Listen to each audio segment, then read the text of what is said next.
ഒരു മുളക് എന്നുള്ള രീതിയിൽ എനിക്ക് കുറച്ച് ഇഷ്ടമുള്ളൊരു മുളകായതുകൊണ്ട് സത്യം മാത്രമേ ഉള്ളൂ. അതും എന്ന് വെച്ചാൽ പിന്നെ നമ്മളിങ്ങനെ പൊതുവെ അങ്ങനെ പറയില്ലേ കാന്താരിയാണ് ചെറുതാണെങ്കിൽ ഇങ്ങനെ അങ്ങനെ ആ ഒരു എക്സ്പ്രഷൻ എനിക്ക് ഇഷ്ടപ്പെട്ടതുകൊണ്ടൊക്കെ ഇട്ടതാണ്.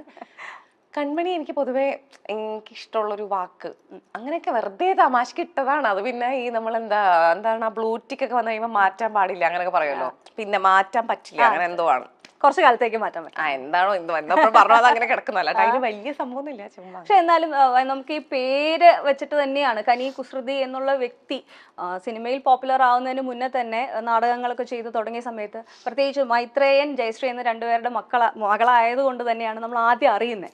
അപ്പൊ ആ പേരിൽ തന്നെയാണ് ആദ്യം നമ്മൾ ഓക്കെ കനി കുസൃതി പേരിൽ വന്ന മാറ്റം എങ്ങനെയാണ് ഈ കുസൃതി ഉണ്ടായത് എന്നൊക്കെ പറഞ്ഞിട്ടില്ലേ? അല്ല ഞാൻ ചോദിക്കുന്നില്ല, അതിലേക്കൊന്നുമല്ല. എപ്പോഴും ഒരു എന്താ പറയാ അപ്ബ്രിങ്ങിനെ പറ്റിയാണ് കൂടുതൽ ചോദിക്കുന്നത്. പക്ഷെ എനിക്കറിയാം വർക്കിനെ പറ്റി സംസാരിക്കാനാണ് കൂടുതൽ ഇഷ്ടം. അപ്പൊ അല്ല അങ്ങനെ കൊണ്ടല്ല ഞാൻ ചോദിച്ചത്, എന്ത് പേരിനെ പറ്റിട്ട് ഞാൻ പറഞ്ഞിട്ടുണ്ട്.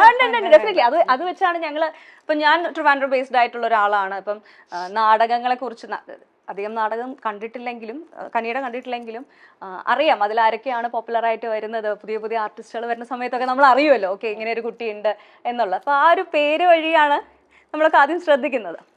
ഇപ്പം പറഞ്ഞാല് നമ്മുടെ കേരളത്തിലെ കനി പറയുമ്പോൾ ഞാൻ മനസ്സിലാക്കിയെടുത്തോളം നമ്മുടെ കാലഘട്ടത്തിൽ ജനിച്ച് വളർന്നതിൽ ഏറ്റവും നമ്മൾ ആഗ്രഹിക്കുന്ന കുറേ കാര്യങ്ങളുണ്ട്. നമ്മൾ ഏറ്റവും കൂടുതൽ നമ്മുടെ ടീനേജ് മൊത്തം അല്ലെങ്കിൽ നമ്മുടെ അഡൽട്ട്ഹുഡ് മൊത്തം നമ്മൾ ഈ വീട്ടുകാരുടെ അടുത്ത് നിന്ന് നമുക്ക് സ്വാതന്ത്ര്യം വേണം എന്നുള്ളൊരു ഫൈറ്റ് തന്നെയാണ്.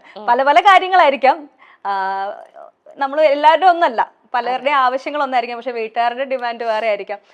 ഒരു ചെറുപ്പം മൊത്തം അച്ഛൻ്റെയും അമ്മയുടെയും രീതികൾ, അത് കഴിഞ്ഞ പിന്നെ ഭർത്താവ്, അത് കഴിഞ്ഞ പിന്നെ കുട്ടികളുടെ ഇഷ്ടം, അത് നോക്കിയാണ് നമ്മൾ. പക്ഷെ അസൂയ തോന്നുന്ന രീതിയിൽ വീട്ടുകാരിൽ നിന്ന് തന്നെ, അതായത്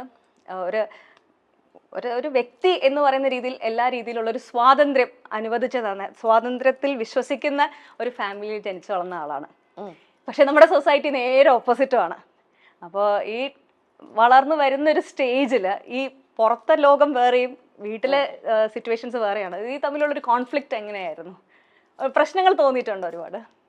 കോൺഫ്ലിക്റ്റ് തോന്നിയിട്ടുണ്ട്, ഒരുപാട് കാര്യത്തിൽ തോന്നിയിട്ടുണ്ട്. ഇപ്പൊ തന്നെ മൈത്രേയൻ ഞാൻ വളരെ ചെറുതായിരിക്കും, മൈത്രേയൻ ഒരു എക്സ്പ്ലോറർ ഉണ്ട്, ഒരു ചെറിയൊരു ബൈക്ക് ഉണ്ടായിരുന്നു അതിൻ്റെ. അപ്പം വണ്ടിയിൽ പോകുമ്പോൾ മൈത്രേയൻ പറയും സൺഗ്ലാസ് വെക്കണം എന്ന് പറയും. എന്നിട്ട് സൺഗ്ലാസ് ഒന്നും മേടിച്ചോ. അപ്പം നമ്മുടെ നാട്ടിൽ സൺഗ്ലാസ് വെക്കുന്നതൊക്കെ ഭയങ്കര, അന്നൊക്കെ ഇപ്പോഴും അതെ, പക്ഷെ നമ്മൾ കറുത്തിട്ടിരിക്കുന്ന ആൾക്കാരാണെങ്കിൽ അതിനെ കൂടുതൽ കളിയാക്കുക, അല്ലെങ്കിൽ അങ്ങനെയൊക്കെ ഉണ്ടല്ലോ എല്ലാത്തിനും. നീ എന്താണ് മറ്റേ സ്റ്റാർ ആണോ അത് വെക്കാൻ, ഇങ്ങനെ ഒരു സൺഗ്ലാസ് വെച്ചാൽ എന്തോ ഭയങ്കര എന്താ നമ്മുടെ കൺവെൻഷനലി സൗന്ദര്യമുള്ളവരും പൈസ ഉള്ളവരും ഒക്കെ ഉള്ളവർ വെച്ചാൽ കുഴപ്പമില്ല, വേറെ ആരും ഇതൊന്നും വെക്കാൻ പാടില്ല, അങ്ങനെയൊക്കെ കുറെ കാര്യങ്ങളും. ഇതൊന്നും ജാടയുള്ളവരാണ് വെക്കുക, അല്ലെങ്കിൽ അങ്ങനെയൊക്കെ കുറെ കാര്യങ്ങളുണ്ടായിരുന്നു. അപ്പം മൈത്രേയൻ ഇങ്ങനെ പറയുമ്പോൾ ഞാനിങ്ങനെ എന്റെ വീടിനടുത്തുള്ള പയ്യന്മാരൊക്കെ കളിയാക്കും. അപ്പം ബൈക്കിനെ ഫ്രണ്ട് ചെയ്തിട്ട് ഇത് വെച്ചത് ഞാൻ ഇങ്ങനെ പിടിച്ചിട്ടിരിക്കുകയായിരുന്നു. എന്നെ തിരിച്ചു വരുമ്പോൾ ഇവരൊക്കെ കളിയാക്കും. അപ്പൊ ഞാൻ അവിടെ നിന്നൊന്ന് വീട്ടിന്റെ ഭാഗത്തൊന്ന് മാറിക്കഴിഞ്ഞേ വെക്കുള്ളൂ. അപ്പം ഇങ്ങനെയൊക്കെ, അതായത് ഇതിനൊരു തമാശയായിട്ട് പറയുകയാണ് ഇങ്ങനെ ഒരു കുഞ്ഞു കാര്യം. അതുപോലെ ഒരുപാട് കാര്യങ്ങൾ ഇങ്ങനെ പുറത്തിറങ്ങുമ്പോൾ ഉറച്ചു ചിരിക്കുന്ന എൻ്റെ കൂട്ടുകാര് പെൺകുട്ടികളുടെ അടുത്തൊക്കെ അമ്മമാരൊക്കെ പറഞ്ഞിട്ടുണ്ട്, ഉറച്ചു ചിരിച്ച് അവർക്ക് അടി കൊടുക്കുക, എന്താണ് അങ്ങനെ കുറേ കാര്യങ്ങൾ എപ്പോഴും ഉണ്ടാവും. അപ്പം അത് എൻ്റെ വീട്ടിൽ അങ്ങനെ ഒന്നും അല്ല.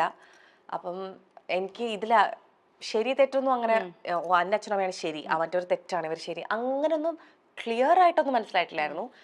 ചില കാര്യങ്ങൾ അവർ പറയണം. ഇപ്പോൾ എൻ്റെ കൂട്ടുകാർ അവർക്ക് അത് പഠിക്കാൻ ആഗ്രഹമാണ്, പക്ഷെ അത് സമ്മതിക്കുന്നില്ല. അതൊക്കെ എനിക്ക് അത് ശരിയല്ലല്ലോ അവരെന്ന് തോന്നും. മറ്റത് ഞാനും കുറെയൊക്കെ കൺവെൻഷനലി ചിന്തിച്ചിട്ടുണ്ട് കുട്ടിക്കാലത്ത്, കുറെ കാലത്ത്. നമ്മള് സ്ലീവ്ലെസ് ഉടുപ്പൊന്നും ഇടാൻ പാടില്ല, ഞാൻ അങ്ങനെയൊക്കെ വിചാരിച്ചിരുന്ന ആളാണ്. എൻ്റെ അച്ഛനും അങ്ങനെ നീ ഞങ്ങളെ പോലെ ആവണമെന്നൊന്നും പറഞ്ഞിട്ടേ ഇല്ല. അവരും നിനക്ക് ഇഷ്ടമുള്ള ചെയ്യുന്നേ പറഞ്ഞിട്ടുള്ളൂ.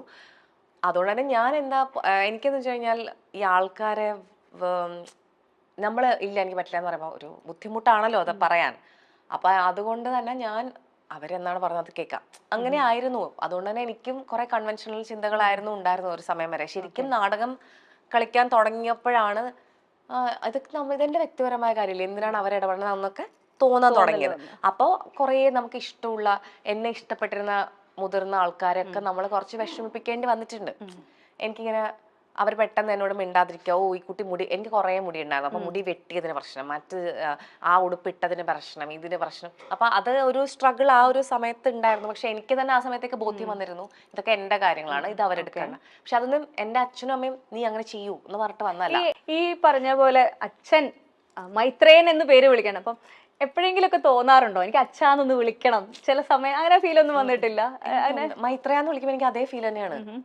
ഒരു വാക്കിന്റെ അർത്ഥം, പപ്പ ഒരു വാക്കിന്റെ അർത്ഥം എന്താണ്, ആ വാക്കും ആ മനുഷ്യനുമായിട്ട് നമുക്ക് ബന്ധം.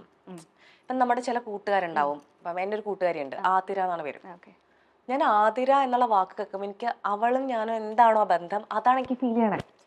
അത് ആ വാക്ക് വേറൊരു ആളെ ആതിര എന്ന് പറഞ്ഞ് പരിചയപ്പെടുമ്പോൾ പോലും എനിക്കത് ആ ആതിരല്ല. ആ വാക്ക് ആ വ്യക്തിയായിട്ടുള്ള മാനസിക അടുപ്പമായിട്ട് എക്സാക്ട്ലി ആ വാക്കിന് അർത്ഥം മാറും. അതിന് ഭക്ഷണം കഴിക്കുമ്പോഴൊക്കെ അങ്ങനെ എനിക്ക് തോന്നുന്നുണ്ട്. ഇപ്പൊ നമുക്ക് ഇഷ്ടമുള്ള ഒരു വിഭവം, ഇപ്പൊ എനിക്ക് അവിയൽ ഭയങ്കര ഇഷ്ടമാണെങ്കിൽ അവിയൽ എന്ന് കേൾക്കുമ്പോൾ എനിക്ക് അത് തന്നെ ഞാൻ ഓരോ തവണയും അത് ഇനി വേറൊരു നാട്ടില് അവിയൽ നല്ല വിളിക്കണം എന്ന് വെച്ചോളൂ അതിനെ, പക്ഷെ അത് ഇഷ്ടമുള്ള ഒരാൾക്ക് ആ വാക്ക് കേട്ടാൽ അത് തന്നെ എനിക്ക് അനുഭവിക്കാം എന്നാണ് എനിക്ക് തോന്നിയിട്ടുള്ളത്. അപ്പൊ അതുപോലെ ഞാൻ മൈത്രയാന്ന് വിളിക്കുമ്പോഴും എന്താണോ നിന്റെ മൈത്രേനെ ഇടയ്ക്കുള്ള ബന്ധം, എന്താണോ സ്നേഹം, എന്താണോ ബഹുമാനം, അത് തന്നെ ആ വാക്കിൽ ഞാൻ അനുഭവിക്കുന്നത്.